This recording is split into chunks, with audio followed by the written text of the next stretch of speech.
세상에 떠도는 기묘한 괴담들. 첫 번째 이야기, 강원도 평창에 가서 실제로 겪었던 실화괴담. 강원도 평창으로 극기 훈련을 갔던 적이 있습니다. 저희 반에는 피군이 있었는데 평소에 굉장히 친하게 지내는 녀석이었습니다. 공부도 잘하고 운동도 잘했습니다. 여자보다 오히려 남자들이 더 많이 접근할 정도로 매력이 있는 녀석이었습니다. 그런데 한순간에 이 녀석의 이미지를 바꾼 사건이 있었으니 바로 극기 훈련 중 담력 훈련이었습니다. 저희 숙소는 굉장히 깊은 산에 있었습니다. 그렇기 때문에 담력 훈련 코스는 자연히 근처 산으로 정해졌습니다. 우리가 많이 경험했듯이 담력 훈련은 코스를 정해놓고 가는 길마다 조교들이 분장을 하고 기다리면서 학생들이 오면 놀래키는 것이었습니다. 저와 피군을 포함하여 여학생 2명이 함께 포함되어 4명이 한 조가 되었습니다. 그때가 아마 밤 9시였을 겁니다. 어쩌다 보니 저희 조가 맨 마지막으로 가는 그룹이 되었습니다. 다른 애들이 그랬던 것처럼 방향 표지판이 가리키는 방향대로 길을 걷고 있었습니다. 가다 보니 조교들이 달걀 귀신 분장도 하고 처녀 귀신 분장도 하면서 놀래키더군요. 그런데 문제가 발생했습니다. 표지판이 보이지 않았던 것입니다. 길을 잃은 거죠. 여자애들이 울고 난리 났습니다. 저도 쫄아 있었습니다. 그런데 피구는 그래도 남자라고 여자애들을 다독거려 주더군요. 그렇게 길을 걷는데 아래로 내려가는 나무 계단이 있었습니다. 길을 찾았다고 생각해서 내려가던 중 갑자기 맨 오른쪽에 서 있던 피군이 비명을 지르며 그 자리에서 넘어졌습니다. 그리고는 벌벌 떨면서 말하더군요. 방금 뭐 지나간 거 못 봤어? 저희는 물론 못 봤다고 대답했습니다. 그랬더니 그 녀석이 말하길 하얀 소복을 입고 길고 하얀 머리를 한 여자가 피군 옆으로 휙 하고 지나갔다고 합니다. 그것에 놀란 피군이 넘어진 거였습니다. 저 여학생 2명은 조교들이 놀래킨 것이라며 그를 달랬습니다. 그리고 가는 길에 밤중에 얼굴을 보지는 못했지만 웬 남자의 목소리가 가까이서 들렸습니다. 너희들 여기서 뭐하는 거야? 죽으려고 환장했어. 라고 말하면서 저희들을 끌고 내려갔습니다. 목소리가 무슨 군인 같길래 저희는 조교들 중에 한 명이 저희를 데리고 내려가는 것인 줄 알았습니다. 그래서 살았다는 생각에 그 남자가 가는 길을 따라갔는데 이상하게도 가는 길 내내 아무리 물어봐도 한마디 대답도 하지 않고 묵묵히 길을 걸었습니다. 한 20분쯤 걷다 보니 저쪽에 불빛이 보이더군요. 보니까 저희가 길을 잃어버린 줄 알고 저희를 찾기 위해 학교에서 보낸 조교들이었습니다. 조교들 중에는 귀신 분장을 한 조교들도 있었는데 그 중에 정말로 하얀 소복과 백발 머리를 한 분장을 한 조교가 한 명 있었습니다. 저희들이 달려가서 피군이 한 이야기를 말해주니 그 조교가 말하더군요. 난 1시간 전에 훈련이 끝난 줄 알고 내려왔는데 여자애들이 소리 지르고 피군도 얼굴색이 변하고 난리 났었습니다. 저도 굉장히 놀랐습니다. 그리고 저희들을 이곳으로 데려온 남자가 조교들 중에 한 명이 아니었다고 하니까 모든 조교들은 1시간 전에 이곳에 있었다고 합니다. 생각해보니까 저희가 이곳에 내려왔을 때쯤 그 남자의 모습은 보이지 않았습니다. 여자애들 2명은 기절하고 피군도 그 자리에 꿈쩍하지 않고 있었습니다. 들어보니 평창은 강원도 아닙니까? 그 산 인근에서 예전에 한국 전쟁 때 죽은 병사가 많다고 합니다. 군복을 입었던 기억은 잘 나지 않지만 아마 그 병사가 저희들을 도와준 것 같습니다. 그렇다면 그 여자는 누구인지 모르겠습니다. 안타깝게도 지금은 피군과 연락이 안 됩니다. 두 번째 이야기, 치매. 변두리에 사는 어떤 부부가 일찌감치 혼자가 된 노모를 모시고 살았습니다. 할머니는 일찌감치 남편을 잃고 외아들을 혼자서 키웠지만 여러가지 형편으로 아들의 경제적 여건도 그리 넉넉하지 못했습니다. 그래서 이들 부부는 도시 외곽에 산기슭에 자리를 잡고 할머니와 며느리는 반 농사를 짓고 아들은 트럭을 몰고 농수산물 시장에서 물건을 나르는 일을 하고 있었습니다. 그런데 젊을 때 고생을 많이 하신 할머니는 몇 년 전부터 치매 기운이 조금씩 있었습니다. 그래도 다행히 그나마 하루 중 20시간 정도는 맑은 정신을 유지하시고 저녁이나 밤 무렵에 서너 시간 정도만 자신을 완전히 잃고 치매 증상을 드러내시곤 하셨습니다. 이들 부부 입장에서는 아무리 치매가 있으신 노인이라도 차라리 24시간 완전 치매라면 며느리가 아예 곁에 붙어서 수발을 들겠지만 대개는 멀쩡하시다가 한 번씩 그러시니 그럴 수도 없었습니다. 그래서 할머니가 치매 증상이 나타나시면 할머니 방에 혼자 계시게 하고 문을 잠가 두거나 아니면 며느리가 곁을 지켰습니다. 그나마 대개 증상이 밤에 나타나셔서 다행이었습니다. 밤에는 밖에서 문을 얼어 잠궈두면 혹시 문제가 생기시더라도 방을 더럽히는 것 말고는 그래도 가출을 하시거나 위험한 일을 하시지는 않는 데다가 밤에는 아들도 집에 있어서 할머니가 설령 발작을 하셔도 감당이 되었기 때문이었습니다. 어쨌든 그 부부는 노모를 모시고 열심히 살아가는 보통 사람들이었습니다. 하루는 며느리가 노모에게 아이를 맡기고 시장에 다녀왔습니다. 원래 시장을 갈 일이 그리 잦지는 않았지만 그래도 가끔은 시장에 들러서 이것저것 사했고 그럴 때 며느리는 낮에는 멀쩡하신 노모에게 늦게 얻은 아이를 맡기고 얼른 다녀오곤 했습니다. 할머니도 늦게 본 손주라 애지중지하셨고 그들 부부에게도 아이는 그나마 유일한 행복이었습니다. 며느리가 버스를 타고 시장에 가서 장을 본 다음 2시간 정도 후에 집에 돌아오자 아이를 보던 노모께서 장 보고 오느라고 수고했다고 반겼습니다. 수고했다. 어서 배고픈데 밥 먹자. 내가 너 오면 먹으려고 곰국을 끓여놨다. 며느리는 곰국을 끓여놨다는 할머니 말에 의아해하면서 부엌에 들어가 보니 정말 솥에서는 김이 펄펄 나면서 곰국을 끓이는 냄새가 진동을 하고 있었습니다. 며느리는 그 솥 뚜껑을 열어보고는 그 자리에서 혼절했습니다. 나는 지금 가능하면 담담하게 이 끔찍한 일을 기록하려고 하지만 다시금 그 장면을 기억하는 내 심장이 부담스럽고 손에는 땀이 나기 시작합니다. 그 뜨거운 손에는 아이가 들어 있었습니다. 그리고 그 아이가 검안을 위해 응급실로 들어왔습니다. 그때 나는 생애에서 가장 끔찍하고 2번 다시 경험하기 싫은 장면을 내 눈으로 확인해야 했습니다. 나는 나더러 피가 얼어버리는 충격 속에서 응급실 시트에 올려진 형체를 구분할 수 없을 정도로 부풀어진 아이의 몸을 진찰하고 앞뒤로 살피면서 검안서를 기록해야 했고 또 너무나 끔찍한 장면에 차마 눈을 감아버리고 아예 집단 패닉 상태에 빠져 스테이션에 모여 대성통곡을 하고 있는 간호사들의 혼란도 같이 다독거려야 했습니다. 아이 엄마는 아예 실신해서 의식이 없었고 할머니는 그 자리에 보이지 않았습니다. 나는 그 후 이 일이 어떻게 되었는지 모릅니다. 나는 의식적으로 그 일이 이후에 어떻게 전개되었는지 알려고 하지 않았습니다. 다만 검찰에서 요청한 검안 기록에는 직접 사인 심폐기능 정지, 선행 사인 익사에 의한 호흡 부전, 간접 사인 전신 화상으로 기록을 남겼고 내 도장을 찍었습니다. 아마 그 일로 인해 입어야 할 남은 가족들의 고통은 끔찍했을 것입니다. 더구나 정신이 돌아왔을 때 자신이 그렇게 애지중지하던 손자를 자신이 그렇게 만들었다는 사실을 알게 된 그 할머니가 받을 고통은 어땠을까? 아울러 아이의 엄마와 아빠가 평생을 겪어야 할 그 잔인하고 끔찍한 고통은 어떠할까? 차마 상상이 가지 않습니다. 부디 가족 해체만은 되지 않았으면 하는 마음입니다만 이후의 일에 대해서는 나는 알지 못합니다. 3번째 이야기, 군대 괴담. 제가 군에 입대해서 자대 배치를 받은 지 얼마 지나지 않은 2000년 겨울. 말단 2등병으로서 보호관찰 기간이 막 끝나고 근무에 투입되던 눈 내리는 어느 날. 우리 부대 설명을 하자면 연대 직할 부대이지만 운 좋게 연대 본부대 내에 위치하지 않고 연대와 대대로부터 멀리 떨어진 외진 곳에 위치한 독립중대였습니다. 총원이 120명 정도지만 언제나 90명을 유지하는 아기자기한 중대. 인원이 워낙 적고 상급 부대 간부로부터 간섭이 없는 터라 간부들은 지존파들이었습니다. 하사만 되어도 소대원들이 배식을 받아서 세팅까지 다 하고 뒷정리까지 해놓습니다.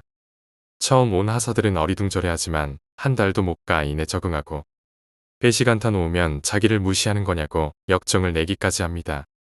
부대 내에 아저씨라고 불릴 만한 사람이 없어서 이래저래 짬이 안 되는 놈들만 피곤한 데다 위병소, 탄약고도 모자라 인근 대대 장벽고까지 우리가 근무를 서야 하는 아주 셋다박스러운 부대입니다.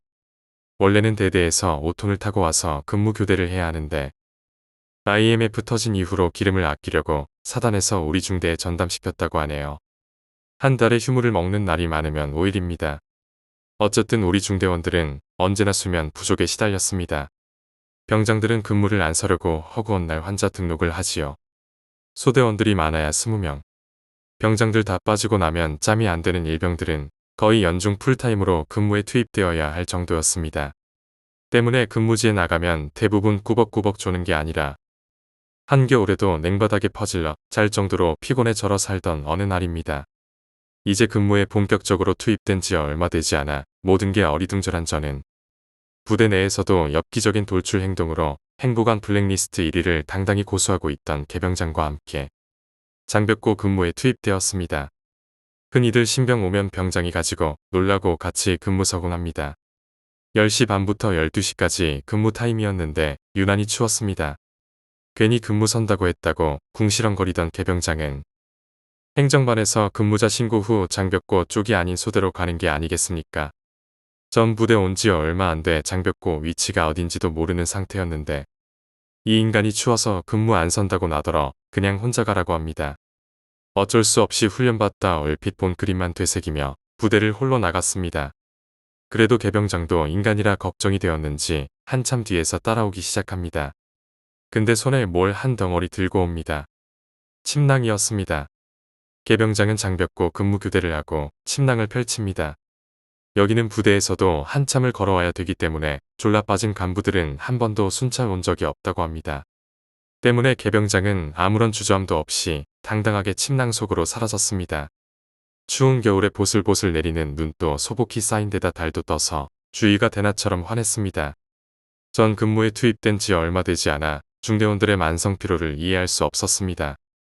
때문에 똘망똘망한 눈으로 주위를 살펴보는데 장벽고는 높이가 4m 정도로 상당히 높은 편이라 일대를 한눈에 관찰할 수 있었습니다. 게다가 그 폐가 근처를 제외하곤 나무조차 거의 없어 시야 확보에 아주 탁월했습니다. 어느덧 1시간쯤 흘렀을까? 11시 좀 넘었을 무렵 근처에서 눈 감는 뽀드득 하는 소리가 들렸습니다. 뭐지? 장벽 초선 안간으로 나와 주위를 살펴보았지만 아무것도 볼 수 없었는데 뽀드득 소리는 계속 들렸습니다. 개병장을 깨워야 되나 말아야 되나 고민하다가 혹시나 간부가 떴을까봐 일단 깨웠습니다. 주위를 살펴보던 개병장은 아무것도 없는데 계속 발자국 소리가 들리자 올해는 그냥 넘어가나 했다. 이러곤 저더러 너 종교가 뭐냐? 기독교입니다. 그럼 찬송가 좀 불러봐. 이러더군요. 근데 신기하게도 진짜 찬송가를 부르자 뽀드득 뽀드득 하는 소리가 안 들렸습니다. 그렇게 나머지 30분을 마저 채우고 교대 근무자가 오자 개병장은 교대자들에게 자랑스레 침낭을 건네주며 또 나왔다. 이러자 교대 근무자들은 안색이 파래지며 입을 쩍 벌리더군요.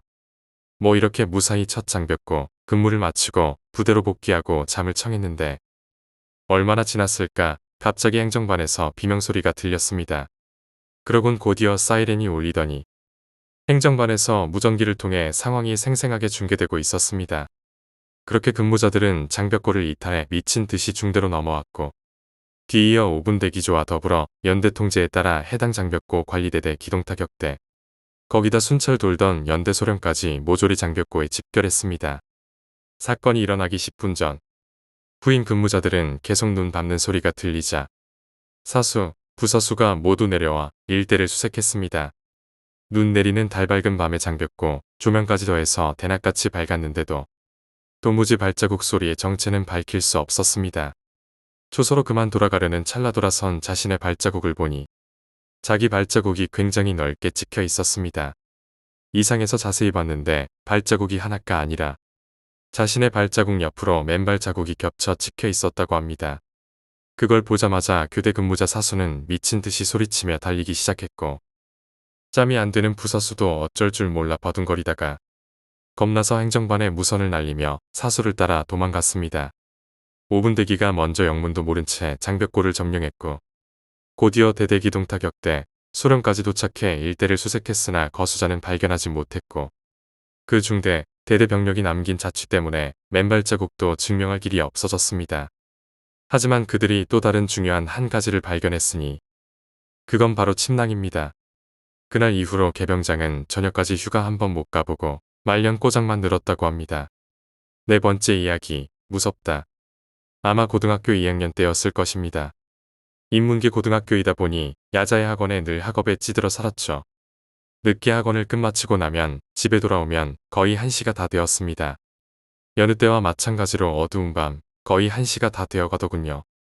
저의 아파트 옆에 초등학교가 있습니다. 늘 그곳을 지나는데 그날은 약간 불량해 보이는 남자 4명이서 담배를 피고 있더군요.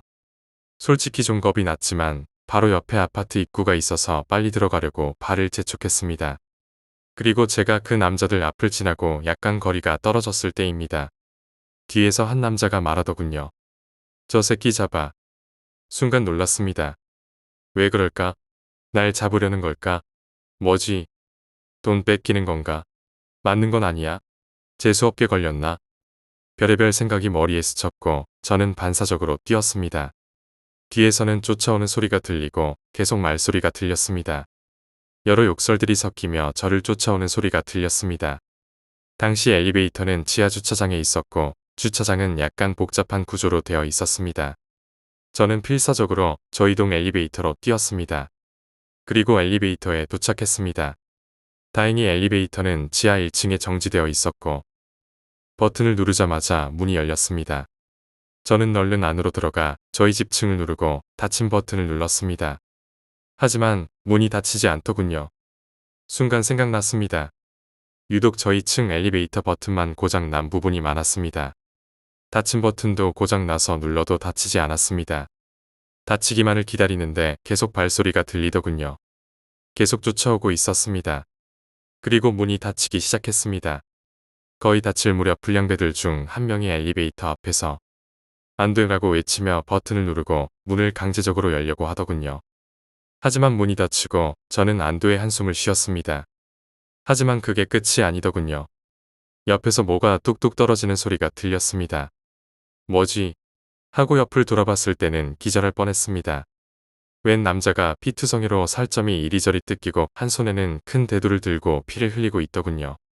흡사 게임에서 나오는 바이오 하자드 좀비와 비슷하게 생겼습니다. 순간 아무 생각도 들지 않더군요.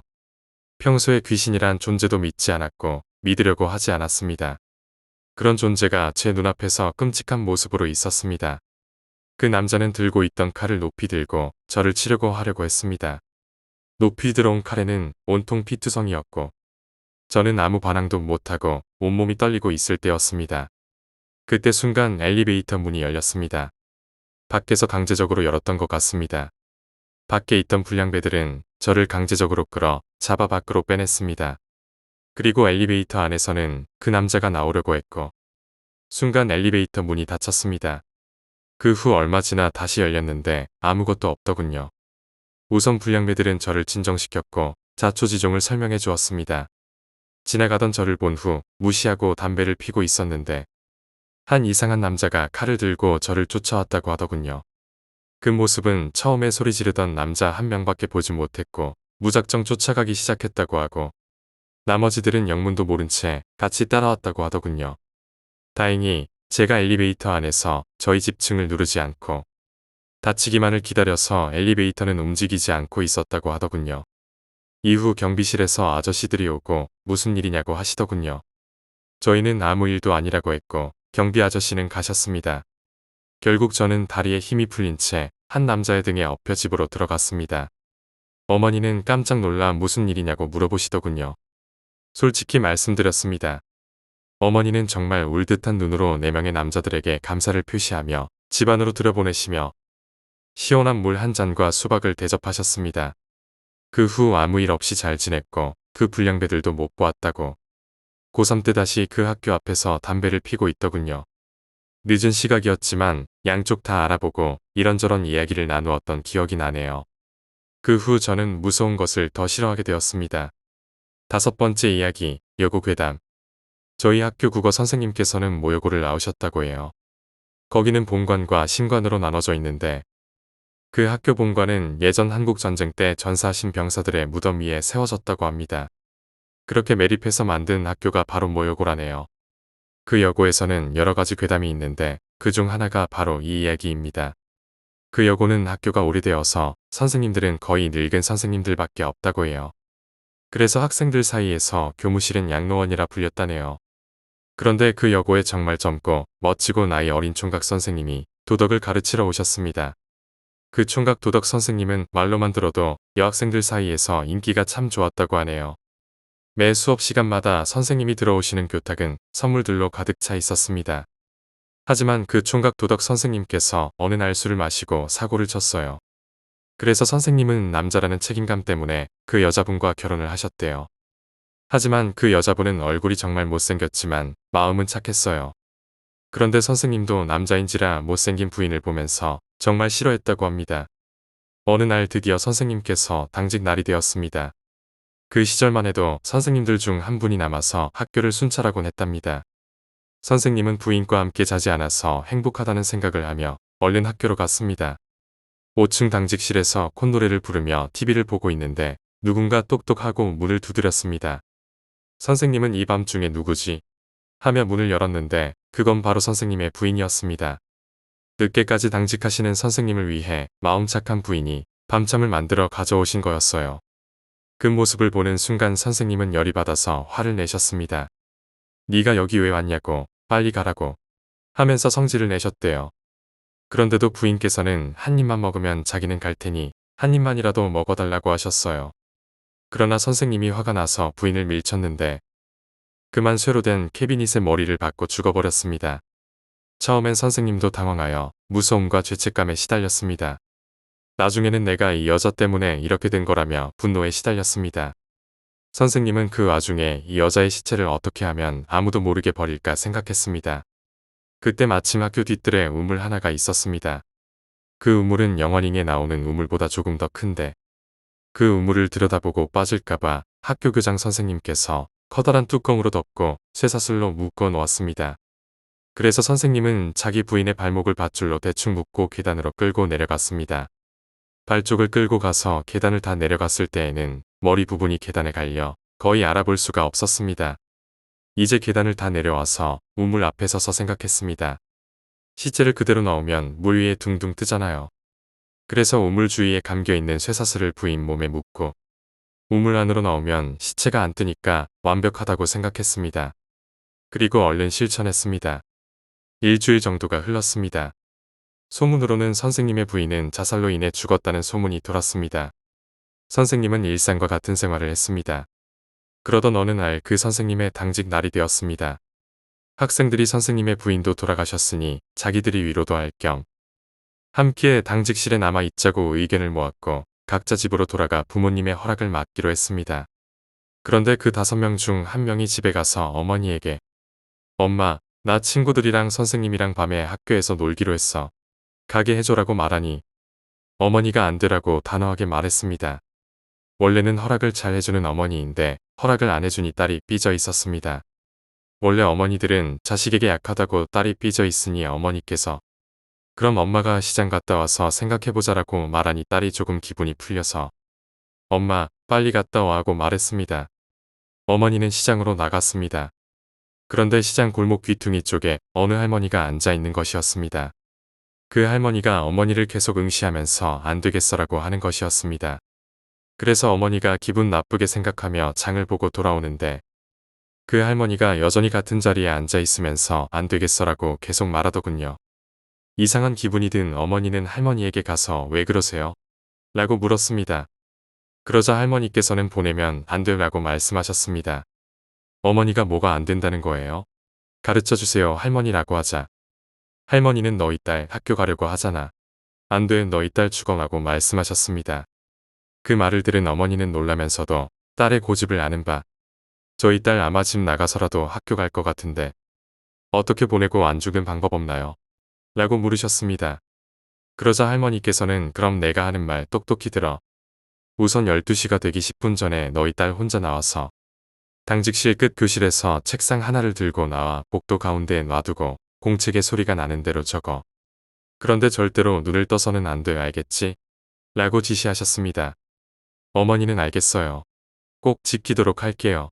감사합니다 라고 말씀드리고 집으로 돌아와서는 딸에게 단단히 일러주었습니다. 딸은 꼭 지키겠다고 약속하고 밤에 학교로 갔습니다. 당직실에서 친구들과 게임을 하며 요리도 해먹고 한참을 즐겁게 놀았습니다. 그러다가 문득 시계를 보니 딱 12시 되기 10분 전이었습니다. 그 학생은 친구들과 선생님께 화장실을 간다고 하고 당직실을 나와 끝반으로 가서 책상 하나를 들고 복도 중간에 가져다 놓고 눈을 감고 공책에 소리 나는 대로 모두 적었습니다. 시간이 지나고 그 소리가 지나가고 난 뒤 호기심에 눈을 떠버린 그 순간 죽은 부인이 친구들의 시체와 선생님의 시체를 질질 끌고 자기 앞에서 웃고 있었다고 합니다. 이 끔찍한 광경을 목격한 그 학생은 공포에 질려 그 자리에서 기절할 뻔했습니다. 6번째 이야기, 니 등에 있어. 대학에 들어가면서 가희와 아주 친해졌습니다. 술과도 친해졌고 성격 덕분에 과대표와 대의원이라는 직책을 맡게 되면서 몰려오는 중압감, 교수님들과 친구들 사이에서 받는 스트레스가 몸으로 나타나며 저는 가위와 친한 사이가 되었습니다. 하지만 남들이 말하는 가위에 눌려서 귀신을 보는 경우는 없었습니다. 어떤 날은 하루에 14번 가위에 눌리기도 했습니다. 귀신은 보이지 않았습니다. 인간의 한계는 어디인지 나중에는 가위에 눌리는 감각을 즐기기까지 했습니다. 하지만 제 주변 사람들은 저를 보면서도 가위를 무서워했습니다. 물론 그럴 만한 이유가 있었습니다. 과 모임만 있으면 제가 귀신 이야기를 꺼냈고 저는 귀신 이야기의 지존과 같은 존재가 되었습니다. 정작 저 자신은 믿지 않으면서 말입니다. 어느 날 학교마다 있는 학교 괴담을 선배들로부터 듣게 되었습니다. 당시 과대표로서 선배들과 친해질 수밖에 없는 위치였고 선배들의 술자리에 자주 참여할 수 있었습니다. 그 자리 역시 귀신 이야기는 빠지지 않았고 그곳에서 처음으로 학교 괴담을 듣게 되었습니다. 우리 학교는 경기도에 위치해 있지만 실질적으로 학교 주변 환경은 산골 학교와 비슷했습니다. 학교 진입로가 걸어서 20분 정도 되는데 양옆엔 논과 야산이 있고 산엔 무덤이 군데군데 보입니다. 물론 그런 최적의 환경에서 괴담이 없다면 말이 되지 않을 것입니다. 첫 번째 괴담은 우리 학교가 밤 12시가 넘으면 진입로가 암흑천지가 된다는 것입니다. 그래서 여학생들은 10시가 넘으면 진입로 근처도 가지 않습니다. 그런 진입로 중간쯤 가서 무덤이 있는 야산을 바라보면 도깨비 불이 보인다고 합니다. 웃으면서 넘기기엔 너무나 많은 사람들이 목격한 일입니다. 심지어 그 이야기를 듣던 내 동기들도 봤다는 말까지 나왔습니다. 확인해야 했습니다. 그 정체를 밝혀내지 않으면 성격상 잠을 못 잘 것 같았습니다. 친구들과 저는 바로 그날 밤 작전을 개시했습니다. 진입로에 손전등 하나씩만 들고 중간쯤을 오르락내리락 하면서 야산을 바라보았습니다. 순간 우리는 놀라운 것을 목격했습니다. 도깨비 불인지는 모르지만 무언가 불빛이 나타났다 사라졌다를 반복하는 것입니다. 대략 거리는 직선거리 400m 앞, 위치는 무덤가. 하지만 밝혀내야 했습니다. 그 불빛의 정체를 저와 친구 한 명은 미친 듯이 달리기 시작했습니다.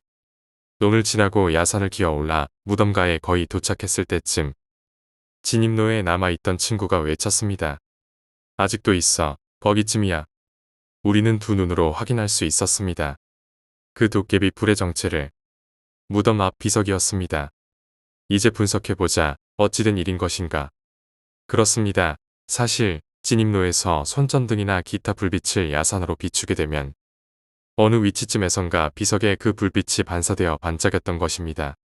저는 허탈했습니다. 속은 후련했지만 저는 내심 귀신이란 존재가 있길 바랬었습니다. 하지만 귀신은 없었습니다. 그날 이후 도깨비불 괴담은 사라졌습니다. 가끔 도깨비 불빛의 정체를 확인하려는 학생들이 몇몇 있을 뿐. 지금은 새벽까지 가로등이 켜져 있어 더 이상 그 불빛을 보기 힘들어졌습니다. 다시 선배들과의 술자리로 돌아와서 우리 학과는 다른 학과와 달리 유독 야간 작업을 많이 하는 학과였습니다. 남녀할 것 없이 학교에서 밤을 지새는 날이 많았고 그래서 귀신 이야기와도 친해진 듯합니다. 선배들에게 들은 두 번째 괴담은 도깨비 불과는 전혀 다른 이야기였습니다. 어떻게 보면 진부한 괴담이었죠.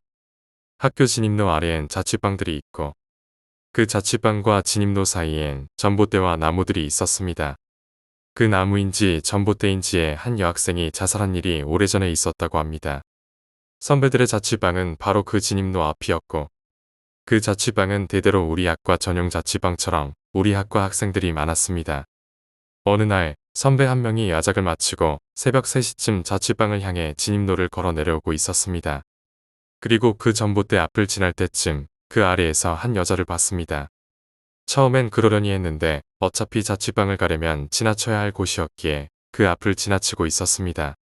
그런데 그 여자가 말을 걸었고 그 여자를 바라본 순간 선배는 기절하고 말았습니다. 몸은 있는데 아래 다리가 없었다고 합니다. 그리고 그 여자는 가끔 사람들의 눈에 띄었고 괴담이 되었습니다. 물론 저는 믿지 않았습니다. 그런 괴담, 학교마다 없는 곳이 어디겠냐는 식으로 웃어 넘겨버렸습니다. 내가 있던 자취방은 학교 진입로에서도 한참 떨어져 있었습니다. 그래서 난 야작이 끝나면 학교 진입로 앞에 있는 선배의 자취방에서 자주 잠을 자곤 했습니다. 그런데 신기하게도 그렇게 나를 따라 다니던 가위가 그 자취방에서는 한 번도 눌린 적이 없었습니다. 야작을 하고 가장 피곤한 상황에서 스트레스를 짊어지고 잠을 들면 어느 정도 확률로 눌리는 가위였건만 그곳에서는 그 많은 날을 보내도 눌린 적이 한 번도 없었습니다. 그러다 여름방학을 맞이하게 되었고 친한 선배 한 명과 동기들이 자취방에 모여 술자리를 가지게 되었습니다. 우리는 밤 늦게까지 술을 마시고 잠이 들었습니다. 그날따라 피곤함에 절어 가위에 눌리게 되었습니다. 이미 그때는 가위에 익숙해진지라 별 느낌도 없었습니다. 시간은 새벽 4시쯤이었습니다. 난 내 신념에 타격을 입는 무언가를 보고 말았습니다. 가위에 눌리면 신체가 내 의지대로 움직이지 않지만 눈동자와 호흡만은 정상이었기에 난 눈동자를 돌려 창가를 봤을 때 보고 말았습니다. 너무도 선명한 형체, 단발머리의 눈동자는 희고 다리 아래 부분은 마치 지우개로 지운 듯이 흐릿하게 없었습니다. 아무리 강심장이라도 사리 분별과 판단이 빠른 사람일지라도 일순간 모든 것이 멈춘 듯 했습니다. 그 여자는 무표정에 가까운 미소를 지으며 시선은 나를 향하고 있었습니다. 순간 그 여자가 내 옆쪽으로, 즉 내 등 쪽으로 움직였고 난 나도 모르게 눈길을 피해버렸습니다. 혼란스러웠고 무서웠습니다. 초등학교 때 나를 부르던 그 헛것이라고 믿는 귀신이 나를 부를 때만큼, 아니 어쩌면 그보다 더. 난 바로 가위를 풀었습니다. 가위를 풀고 나서 문제는 그 다음에 발생했습니다. 식은땀에 온몸이 젖은 선배가 우리를 보며 입을 열었습니다. 가위 눌렸다. 귀신 봤어. 그 선배는 나와 등을 맞대고 자고 있던 선배였습니다. 그 선배가 말한 귀신의 인상착의가 내가 본 귀신과 같았고 난 선배에게 내가 봤던 귀신 이야기를 했습니다. 하지만 우리는 곧 우연이려니 헛것을 받겠거니 하며 웃어 넘겨버렸습니다. 그리고 몇 주가 지나고 방학이라서 대부분 집으로 돌아갔지만 나와 몇몇 동기들은 방학 때도 학교로 나가 작업을 해야 했기에 자취방에 남아 있었습니다. 그러던 어느 날 그 선배가 나를 찾아왔습니다. 나 맨날 가위 눌린다 미치겠다. 그러고 보니 난 그날 이후 신기하게 가위에 한 번도 눌린 적이 없었습니다. 물론 방학이라는 자유로움의 스트레스도 받지 않고 피곤할 일도 없어서 가위에 눌리지 않았다고 생각했지만 선배의 말투에는 마치 내가 귀신을 옮긴 듯한 뉘앙스가 숨어 있었습니다. 그리고 그날 우리는 술을 마시고 잠이 들었습니다. 역시나 가위에 눌려 버렸습니다. 다음 날 내가 가위에 눌렸다고 말하자 선배는 자신은 눌리지 않았다며 이제는 안 눌릴 것 같다고 말했습니다. 그런데 내가 그 일에 신경을 너무 쓴 탓일까? 그날 이후로 난 다시 가위를 눌리기 시작했습니다. 우스운 건 가위라는 것이 신체의 일부분이 움직이면 풀리게 되는데 그날 이후 정말 가위에서 풀려나기 힘들어졌다는 점입니다. 내가 내 눈으로 내 손가락이 움직이는 것을 보는데도 쉽게 풀리지 않고 몸을 틀어도 풀리지 않는 등 가위도 일종의 업그레이드가 되는 모양입니다. 이야기는 내 군대 시절로 이어집니다.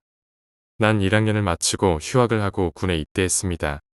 난 운이 좋은 건지 나쁜 건지 파견부대로 배정받고 전국을 돌아다니게 되었습니다. 엄청나게 꼬인 군번이라 바로 위 석달 고참들이 25명이나 되었습니다. 그리고 동기들도 6명이나 있었습니다. 그중 한 명은 일종의 신내림기가 있는 녀석이었습니다. 경의선 공사가 끝나고 본대가 있는 전라도 광주로 복귀해서 갓 새로 지은 건물에 몇 달 동안 머물렀습니다. 그런데 그 동기 녀석은 그 신내림기를 유감없이 발휘하게 되었습니다. 우리 맞은편 내무실은 음지 쪽이었고 산속에 있는 데다 해가 들지 않는 쪽 내무실이라 낮에도 서늘한 곳이었습니다. 내 동기가 그 내무실에 처음 발을 들여놓으면서 한 말은 우리 부대원들 전체를 공포로 몰아넣었습니다. 저쪽 구석에 2명이 있네요. 쭈그리고 앉아 있어요. 다들 그 동기가 신내림기가 있다는 걸 알았기에 그 말을 모두 믿었고 그 내무실의 그 구석 자리에는 그날 이후 아무도 잠을 자지 않았습니다. 신기한 건 2달쯤 지나자 그 구석 자리는 검게 변하고 벽이 썩어 버렸습니다. 새로 만든 건물에 새로 칠한 페인트가 모두 벗겨져 버렸습니다. 내 생각엔 워낙 음지라서 그런 것 같습니다. 어느 날 부대 정리하며 쉬는 날이었습니다. 그 신내림기 동기와 고참들을 피해 그늘에 앉아 얘기를 나누고 있었습니다. 자연스레 귀신 이야기가 나왔고 난 농담삼아 말을 꺼냈습니다. 그럼 내 등에 붙은 귀신 보이겠네. 순간 동기는 놀란 듯 하더니 말했습니다. 알고 있었어? 난 더 놀라서 말했습니다. 알긴 뭐가, 왜 아예 단발의 다리 안 보인다고 하지 그래. 말은 그렇게 했지만 등이 오싹한 걸 느낄 수 있었습니다. 곧바로 동기는 내게 말했습니다. 단발이 아닌데 그리고 네가 아는 것보다 더 오래된 것 같은데. 난 손살에 치며 그만두라고 했습니다. 그런 건 안 믿는다고. 동기는 웃으며 내게 말했습니다. 그래, 농담이야, 농담. 하지만 그 표정은 결코 농담처럼 느껴지지 않았습니다. 그런 일이 있은 후 상병을 달고 처세박을 나가게 되었습니다. 그 신내림기 동기와 다른 동기 한 명과 함께 울산으로 갔고 밤 늦게까지 술자리를 가졌습니다. 이야기 저 이야기 하다가 내가 대학에서 있던 일을 이야기하자 신내림기 동기는 조금 놀란 모습이었고 다른 동기는 그런 게 어디 있냐며 믿지 않았습니다. 나야 물론 그런 게 어디 있냐며 그냥 우연이라고 하고 말았는데 그 밤 동기 사촌 내에서 신세를 지게 되어 거실에 자리를 깔고 우리는 나란히 누워 잠을 청했습니다. 누웠을 때 바로 나는 가위에 눌렸지만 익숙해져 있던 터라 그다지 놀라지 않고 가위를 풀었습니다. 시간은 새벽 4시쯤 되었을 때 갑자기 옆에서 비명과 함께 동기가 일어나 나를 때리기 시작했습니다. 나와 신내림기 동기는 놀라서 그 동기를 말렸습니다. 잠시 후 자리에 앉은 그 동기는 숨을 크게 들이켰다 내쉬며 말했습니다. 가위 눌렸어. 귀신 봤어. 너랑 등 맞대고 자는데 가위에 눌려서. 나는 그 말을 듣고도 처음엔 믿지 않으려 했습니다. 하지만 그 동기의 눈에는 분명한 공포가 서려 있었습니다. 그는 계속해서 그 귀신의 모습을 설명했습니다. 그의 설명에 따르면 그 귀신은 여자로 희미하게 보이는 상반신만이 명확했으며 다리는 보이지 않았다고 합니다. 동기의 말을 듣고 있던 신내림기 동기는 고개를 끄덕이며 말했습니다. 그래, 그런 게 있어. 나도 느꼈어. 내 등 뒤에. 이 말을 듣고 나는 소름이 끼쳤습니다. 내가 느끼지 못했던 것이 동기들에게는 명확하게 느껴졌던 것입니다. 순간 대학 시절의 가위 눌림과 귀신 이야기들이 머릿속을 스쳐 지나갔습니다. 그 순간 내가 항상 느끼지 못했던 것들이 실제로 내 주변에 있었던 건 아닐까 하는 생각이 들었습니다. 나머지 밤은 불안함 속에서 지나갔고 아침이 되어 우리는 모두 일어났습니다. 그 동기는 여전히 불안해 보였고 우리는 그 일을 가볍게 넘기기로 했습니다.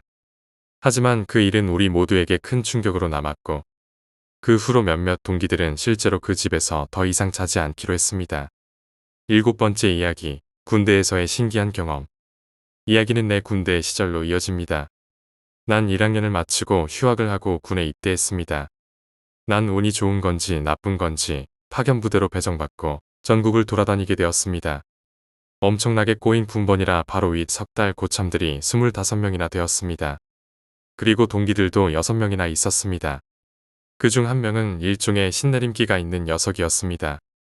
경의선 공사가 끝나고 본대가 있는 전라도 광주로 복귀해서 갓 새로 지은 건물에 몇 달 동안 머물렀습니다. 그런데 그 동기 녀석은 그 신내림기를 유감없이 발휘하게 되었습니다. 우리 맞은편 내무실은 음지 쪽이었고 산속에 있는 데다 해가 들지 않는 쪽 내무실이라 낮에도 서늘한 곳이었습니다. 내 동기가 그 내무실에 처음 발을 들여놓으면서 한 말은 우리 부대원들 전체를 공포로 몰아넣었습니다. 저쪽 구석에 2명이 있네요. 쭈그리고 앉아 있어요.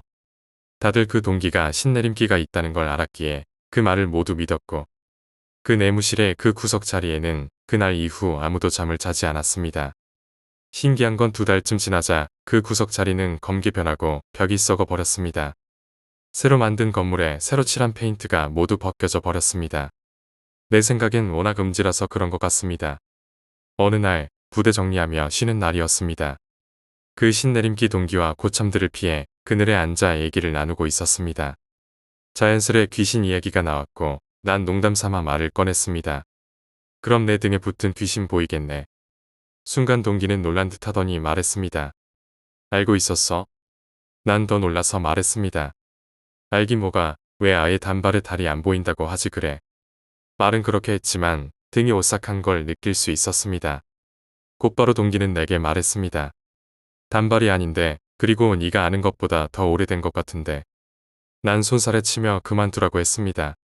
그런 건 안 믿는다고. 동기는 웃으며 내게 말했습니다. 그래, 농담이야, 농담. 하지만 그 표정은 결코 농담처럼 느껴지지 않았습니다. 그런 일이 있은 후 상병을 달고 처세박을 나가게 되었습니다. 그 신내림기 동기와 다른 동기 한 명과 함께 울산으로 갔고 밤 늦게까지 술자리를 가졌습니다. 이야기 저 이야기 하다가 내가 대학에서 있던 일을 이야기하자. 신내림기 동기는 조금 놀란 모습이었고 다른 동기는 그런 게 어디 있냐며 믿지 않았습니다. 나야 물론 그런 게 어디 있냐며 그냥 우연이라고 하고 말았는데 그 밤 동기 사촌 내에서 신세를 지게 되어 거실에 자리를 깔고 우리는 나란히 누워 잠을 청했습니다. 누웠을 때 바로 나는 가위에 눌렸지만 익숙해져 있던 터라 그다지 놀라지 않고 가위를 풀었습니다. 시간은 새벽 4시쯤 되었을 때 갑자기 옆에서 비명과 함께 동기가 일어나 나를 때리기 시작했습니다. 나와 신내림기 동기는 놀라서 그 동기를 말렸습니다. 잠시 후 자리에 앉은 그 동기는 숨을 크게 들이켰다 내쉬며 말했습니다. 가위 눌렸어. 귀신 봤어. 너랑 등 맞대고 자는데 가위에 눌려서. 나는 그 말을 듣고도 처음엔 믿지 않으려 했습니다. 하지만 그 동기의 눈에는 분명한 공포가 서려 있었습니다. 그는 계속해서 그 귀신의 모습을 설명했습니다. 그의 설명에 따르면 그 귀신은 여자로 희미하게 보이는 상반신만이 명확했으며 다리는 보이지 않았다고 합니다.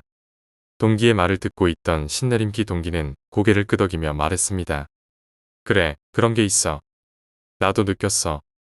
내 등 뒤에. 이 말을 듣고 나는 소름이 끼쳤습니다. 내가 느끼지 못했던 것이 동기들에게는 명확하게 느껴졌던 것입니다. 순간 대학 시절의 가위 눌림과 귀신 이야기들이 머릿속을 스쳐 지나갔습니다. 그 순간 내가 항상 느끼지 못했던 것들이 실제로 내 주변에 있었던 건 아닐까 하는 생각이 들었습니다. 나머지 밤은 불안함 속에서 지나갔고 아침이 되어 우리는 모두 일어났습니다. 그 동기는 여전히 불안해 보였고 우리는 그 일을 가볍게 넘기기로 했습니다. 하지만 그 일은 우리 모두에게 큰 충격으로 남았고 그 후로 몇몇 동기들은 실제로 그 집에서 더 이상 자지 않기로 했습니다.